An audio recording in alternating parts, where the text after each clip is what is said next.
semble résonner dans votre esprit, vous disant que vous n'êtes pas assez bon, que vous avez échoué ou que vous n'y arriverez jamais. La confusion entre la condamnation de l'ennemi et la conviction du Saint-Esprit est une bataille que beaucoup d'entre nous affrontent.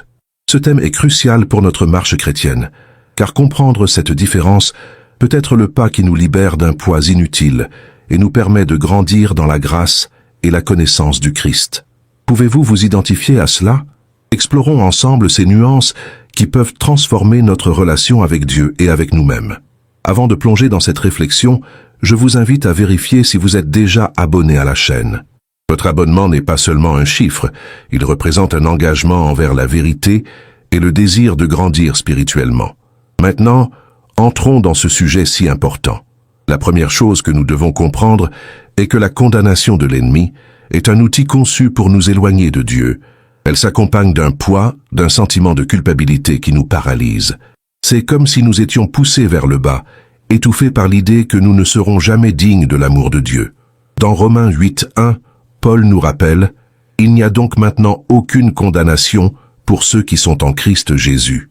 Cette vérité est fondamentale, car elle nous montre que la condamnation ne vient pas de Dieu, mais de l'ennemi qui souhaite nous tenir éloignés de la grâce. D'un autre côté, la conviction du Saint-Esprit est légère et transformante. Elle nous apporte la conscience de nos erreurs, mais toujours dans le but de nous restaurer et de nous rapprocher du Père. Le Saint-Esprit nous convainc du péché, mais jamais d'une manière qui nous fasse sentir méprisés ou sans valeur. Dans Jean 16:8, Jésus parle de la fonction de l'Esprit, et quand il viendra, il convaincra le monde de péché, de justice et de jugement. La conviction de l'Esprit est un appel au changement, pas un cri de condamnation. Une des clés pour distinguer entre ces deux types de voix est de prêter attention à l'origine de chacune. La voix de l'accusateur est généralement persistante et agressive, tandis que la voix de l'Esprit est douce et gentille. Avez-vous déjà remarqué comment la condamnation de l'ennemi engendre un sentiment de désespoir? Elle dit que vous ne pouvez pas changer, que vous ne serez jamais capable de vous relever. Mais la conviction de l'Esprit nous encourage à regarder vers la croix et à voir qu'à travers la grâce, nous avons toujours une nouvelle opportunité. Il est également important d'évaluer le résultat de ces voix dans nos vies. La condamnation nous mène à l'isolement, à la honte et à la peur. Elle nous dit que nous devons nous éloigner de Dieu jusqu'à ce que nous soyons prêts. Mais la conviction de l'Esprit nous invite à nous approcher de Dieu, même dans notre fragilité. Hébreux 4:16 nous exhorte. Approchons-nous donc avec confiance du trône de la grâce, afin d'obtenir miséricorde et de trouver grâce pour être secourus dans nos moments d'urgence. C'est la différence vitale. Tandis que la condamnation nous éloigne, la conviction nous rapproche. Un autre aspect à considérer est comment ces voix affectent notre identité. La condamnation de l'ennemi tente de nous définir par nos erreurs et nos échecs. Elle veut que nous croyions que nous sommes ces échecs, mais la conviction de l'Esprit nous rappelle qui nous sommes réellement, des enfants bien-aimés de Dieu.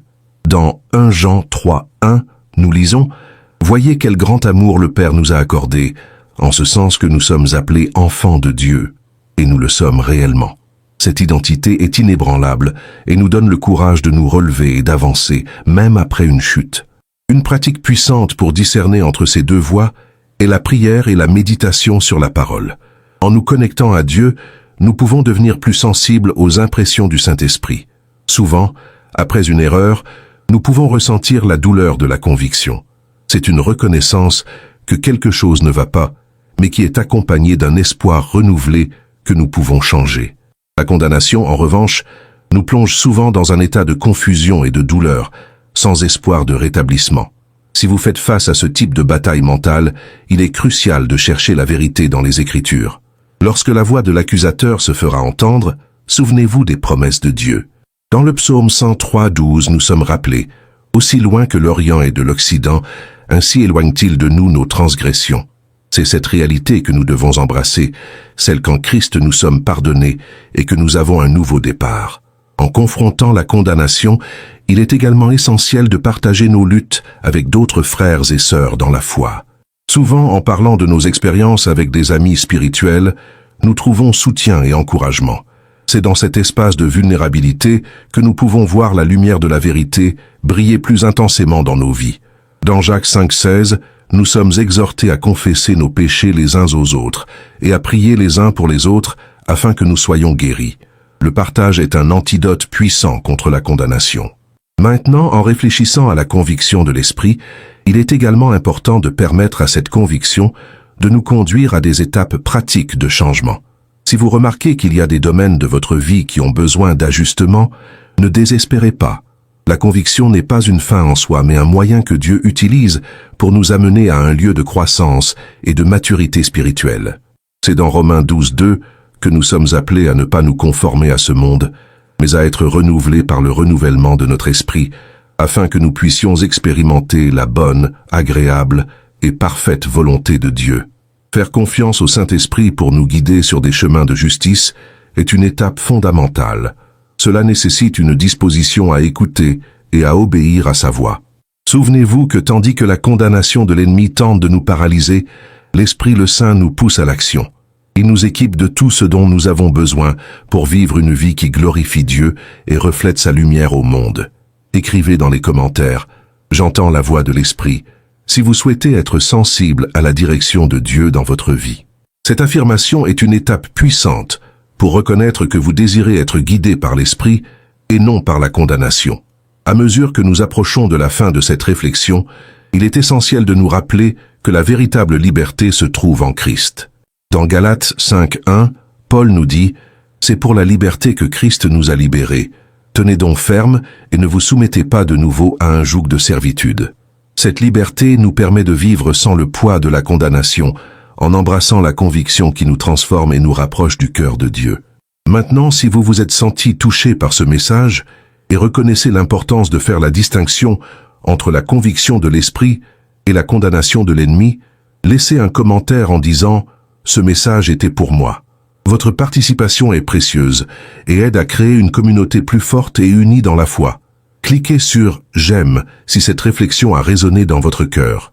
Votre interaction nous aide à atteindre plus de personnes qui ont également besoin d'entendre ces vérités libératrices. Pour ceux qui souhaitent approfondir encore plus, il y a une vidéo juste à côté sur comment vivre dans la liberté que Christ nous offre. Cliquez et poursuivez cette aventure de croissance spirituelle avec moi.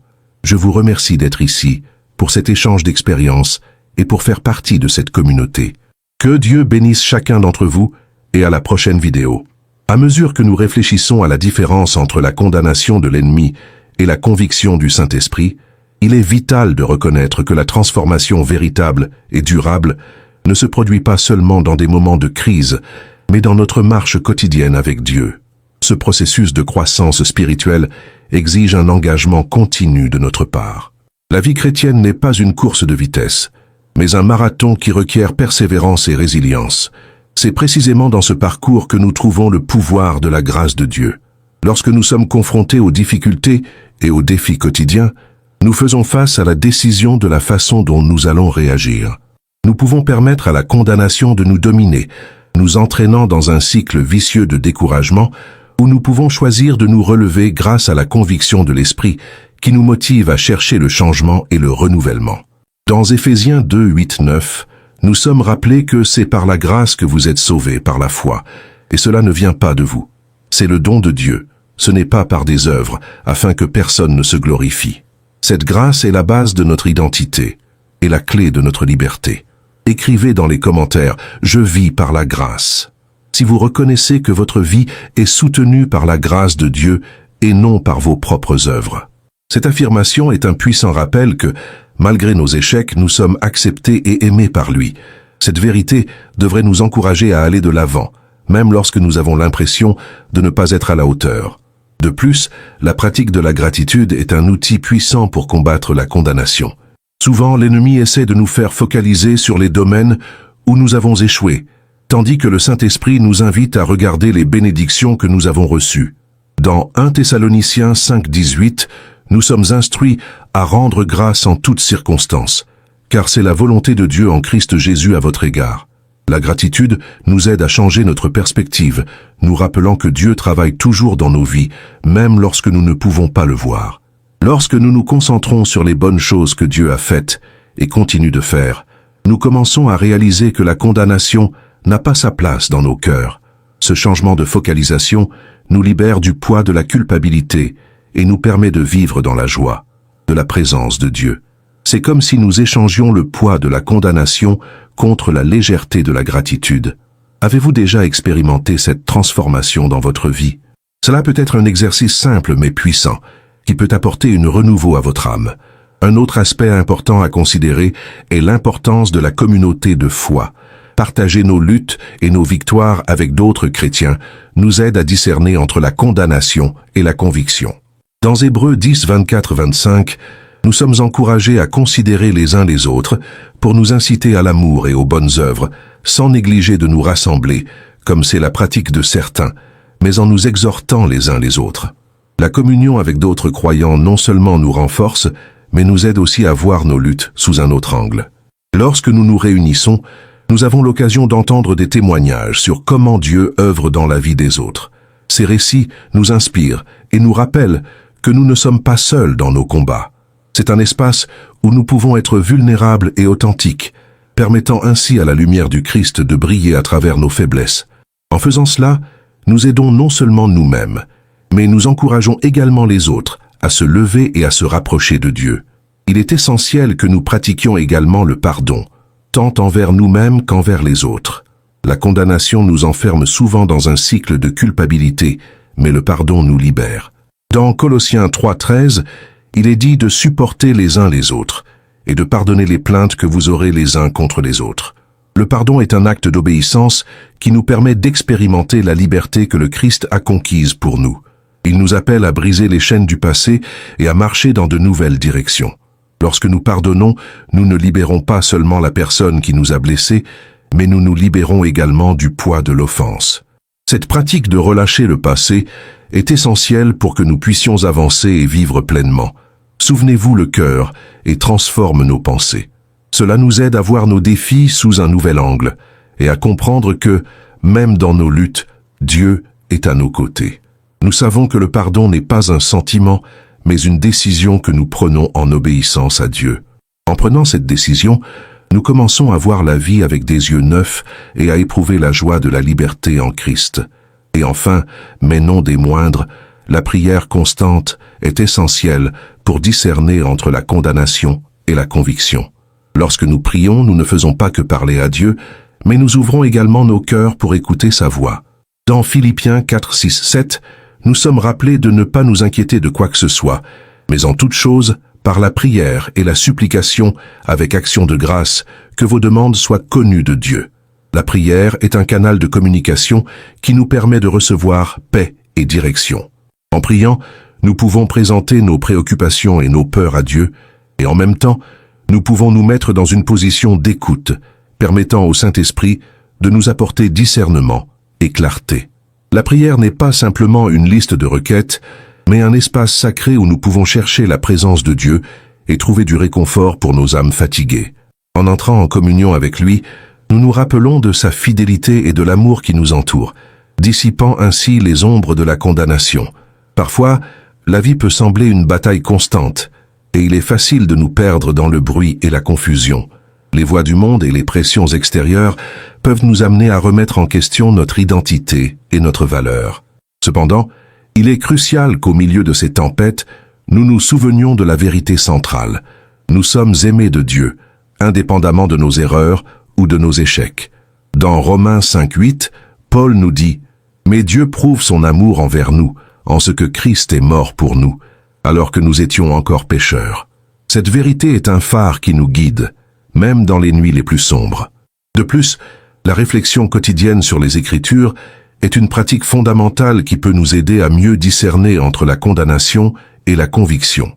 Lorsque nous méditons sur la parole, nous permettons à la vérité de Dieu de pénétrer dans nos cœurs et de transformer nos pensées, ce qui nous aide à voir nos défis sous un nouvel angle et à comprendre que, même dans nos luttes, Dieu est à nos côtés. Cœur, transformant notre manière de penser et d'agir. La Bible est remplie de promesses et d'encouragements qui nous rappellent le soin et la grâce de Dieu. Dans les psaumes 119 et 105, le psalmiste déclare « Ta parole est une lampe à mes pieds et une lumière sur mon sentier. » La parole de Dieu non seulement éclaire notre chemin, mais nous donne également la force nécessaire pour avancer, même lorsque nous nous sentons faibles. Il est également important de cultiver un cœur d'adoration. L'adoration nous aide à élever notre vision en nous concentrant sur qui Dieu est, plutôt que sur nos circonstances ou nos échecs. Lorsque nous adorons, nous reconnaissons la grandeur de Dieu et sa capacité à nous transformer. Dans les psaumes 95, 6, nous sommes invités à entrer dans sa présence avec des actions de grâce et à célébrer avec des chants. L'adoration nous connecte au cœur de Dieu et nous rappelle que nous faisons partie de quelque chose de bien plus grand que nous-mêmes. Si vous luttez encore contre la condamnation, rappelez-vous que la transformation est un processus. Ce n'est pas quelque chose qui se produit du jour au lendemain, mais un voyage continu de croissance et d'apprentissage. Dans Philippiens 1,6, Paul nous assure « Celui qui a commencé en vous cette bonne œuvre la rendra parfaite pour le jour de Jésus-Christ ». Cette promesse nous donne de l'espoir, car elle nous rappelle que Dieu travaille activement dans nos vies, nous façonnant et nous perfectionnant à son image. Même lorsque nous ne voyons pas de résultats immédiats, nous pouvons avoir confiance qu'il est en action. Une pratique qui peut être extrêmement utile est de tenir un journal spirituel. Noter vos prières, réflexions et les réponses de Dieu peut aider à créer un espace de gratitude et de reconnaissance de ce qu'il fait dans votre vie. Cela ne sert pas seulement de registre des bénédictions, mais aussi de rappel des fois où vous avez surmonté des défis grâce à la grâce de Dieu. En revisitant ces notes, vous pourrez voir combien vous avez grandi et comment Dieu a été fidèle, même au milieu des luttes. Si vous vous sentez accablé par la condamnation, il est peut-être temps de chercher du soutien dans votre communauté de foi. Discuter avec un pasteur, un mentor ou un ami de confiance peut apporter clarté et encouragement. Souvent, partager nos luttes avec les autres nous aide à réaliser que nous ne sommes pas seuls dans nos combats. Dans Ecclésiaste 4, 9, 10, nous lisons que « deux valent mieux qu'un parce qu'ils ont un bon salaire pour leur travail. Car si l'un tombe, l'autre relèvera son compagnon. » La communion avec d'autres croyants nous renforce et nous aide à affronter les difficultés avec plus de courage et d'espoir. Nous ne devons pas sous-estimer le pouvoir de la confession. Lorsque nous mettons en lumière ce qui nous assaille, nous brisons les chaînes qui nous retiennent. La pratique de confesser nos luttes et nos échecs à Dieu et, lorsque cela est approprié, aux autres, est une étape importante vers la liberté. Dans 1 Jean 1, 9, nous trouvons la promesse. Si nous confessons nos péchés, il est fidèle et juste pour nous pardonner nos péchés et nous purifier de toute iniquité. Cette vérité nous donne le courage de nous ouvrir et de rechercher la guérison qui vient à travers le pardon.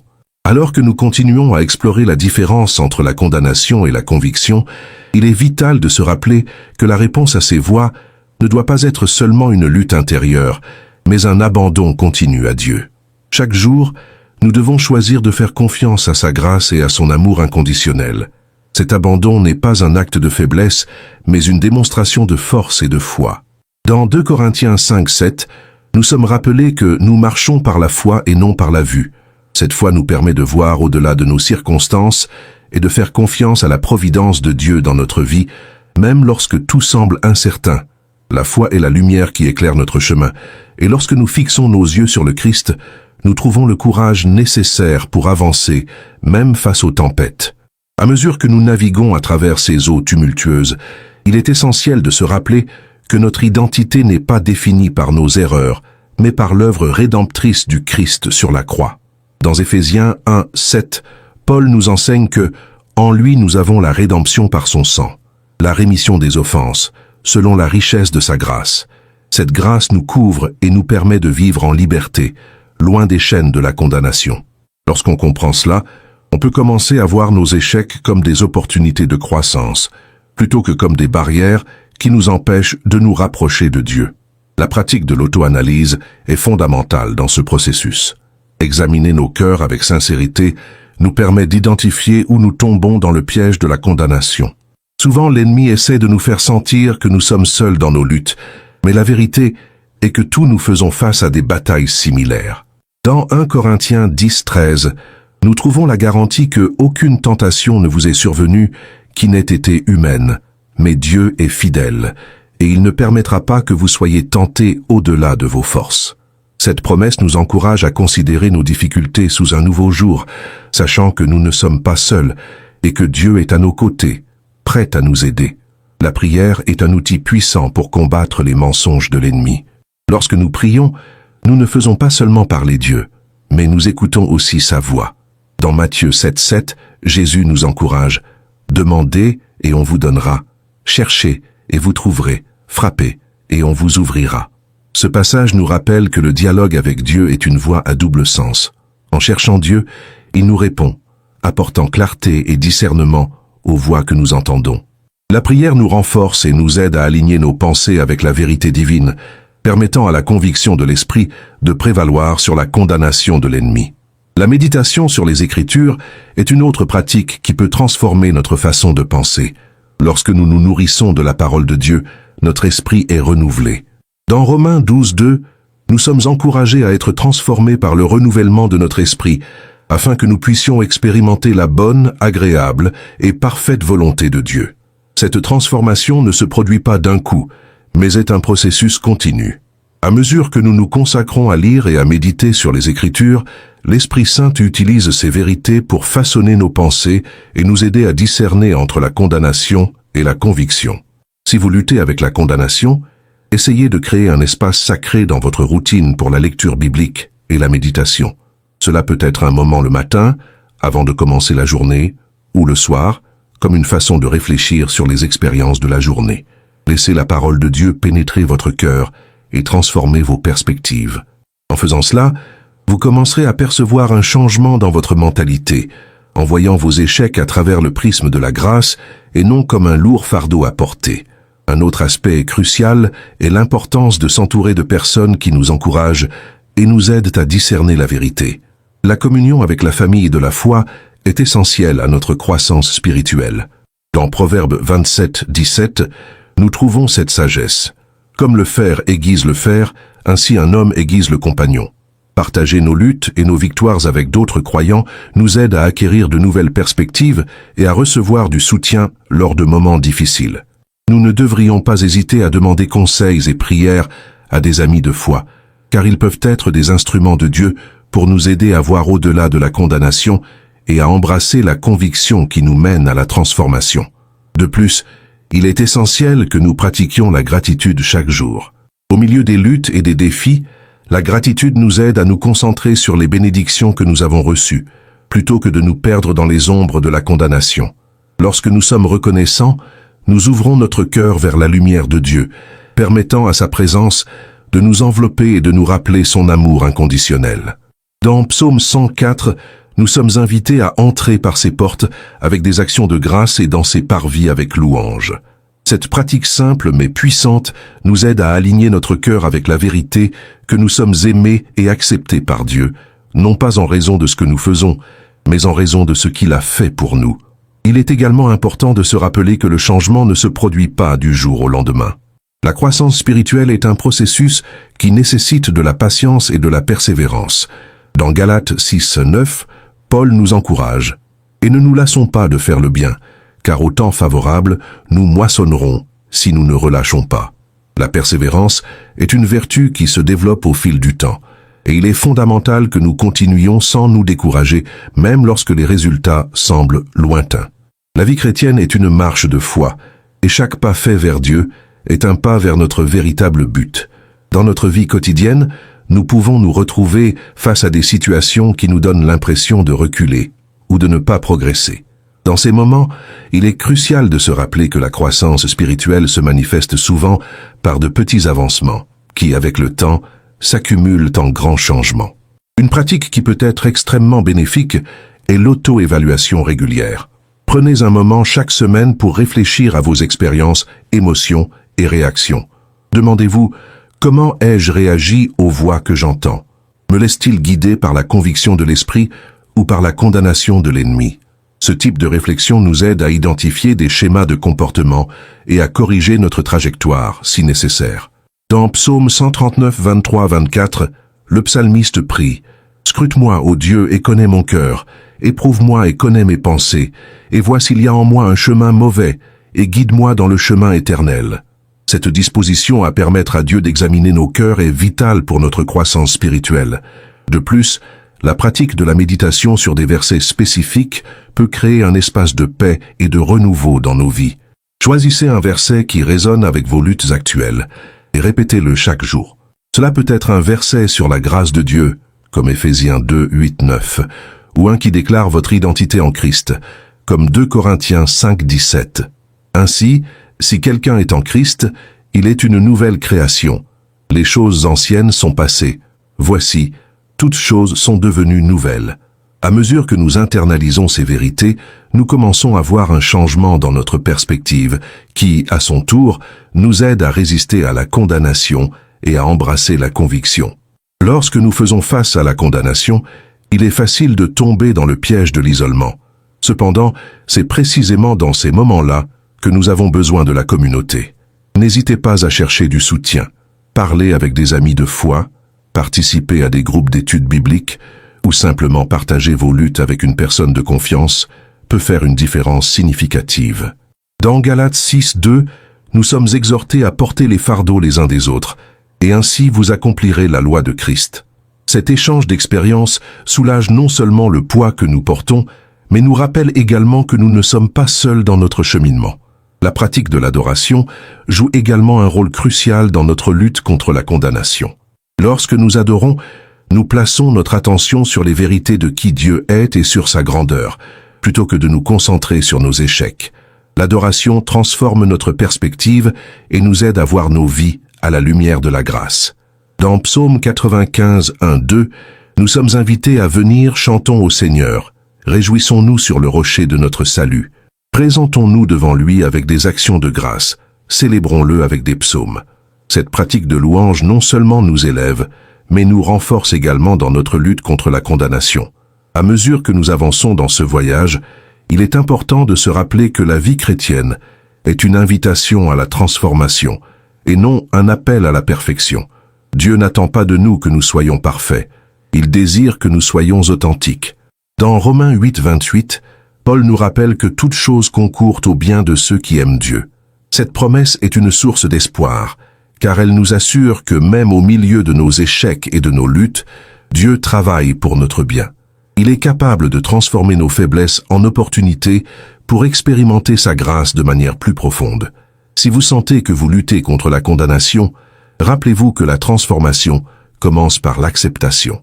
Accepter que vous êtes un enfant aimé de Dieu, malgré vos défauts, est une étape puissante.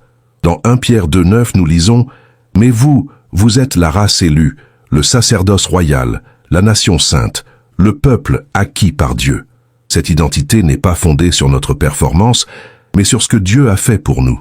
Cette vérité nous aide à nous ancrer et à résister aux mensonges que l'ennemi tente de nous faire croire. Parfois, nous avons besoin d'un rappel pratique pour nous aider à faire face aux mensonges de la condamnation. Créez un tableau de vision ou une liste de promesses que vous pouvez visualiser chaque jour. Incluez des versets bibliques qui parlent de votre identité, de la grâce et du pardon. Placez-le à un endroit où vous pourrez le voir fréquemment.